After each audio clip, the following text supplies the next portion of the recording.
Hello people, this is finding a point on a unit circle given one coordinate. So let's read it. It says suppose that we have this coordinate that is a point in quadrant 3. So this is the first important thing. You have to remember that you're working on quadrant 3. I'm using this graph to illustrate what we're doing. This is the unit circle, that is also important. We're going to talk about that in a moment. Now let's locate that point. We don't have the x part, but we have the y part. Minus the square root of 19 divided by 5. I'm gonna use my calculator to make that little operation because I want to illustrate this, and I need to know what is the number, more or less. Okay, so that is approximately minus 0.8. This is just to illustrate. Minus 0.8, minus 0.8, minus 0.8, around here, right? This is minus the square root of 19 divided by 5. All right, now the point should be around here, and we would be looking for this number that we call x. This is the coordinate that we're given. And okay, we're going to do the next thing to get that number. This is a triangle, right? It is a right triangle, and we know a lot of things about right triangles already. So let me color it blue to make it more visual. And notice that since we're working in the unit circle, then the hypotenuse equals 1 because it is a radius, right? Now, the y part is minus the square root of 19 divided by 5, and the x part is what we're looking for. So we can use the Pythagoras theorem because this is a right triangle.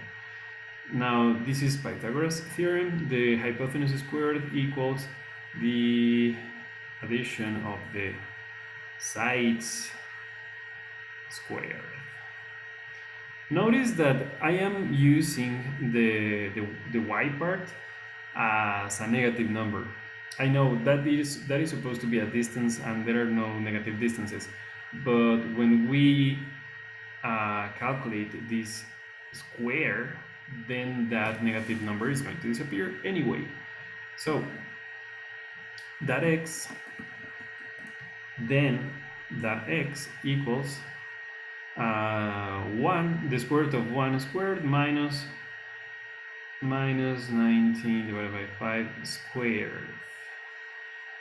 Another important thing, guys, is that you cannot put this in the calculator because Alex wants you to give it an exact value. So we will have to write this as a fraction or as a square root or something like that, because if we put that in the calculator, it is most likely that we have an ugly decimal number. So this will be 1 minus the negative sign is going to disappear, and the square root of 19 squared is just 19, and 5 squared is 25. Then adding those numbers together, we will have 25 minus 19 over 25. And that equals, how much is that? That is 6 divided by 25, right? And this is what I was telling you. This is expressed as a fraction with a square root in it. Now be careful. This is the most important part, guys, so take a look at this. We know that a square root gives you two numbers, the positive and the negative. In this case, since we are working in the third quadrant, we are going to use the negative answer of this square root.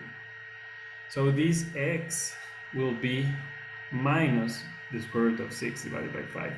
because it is in the negative part of the x-axis, right?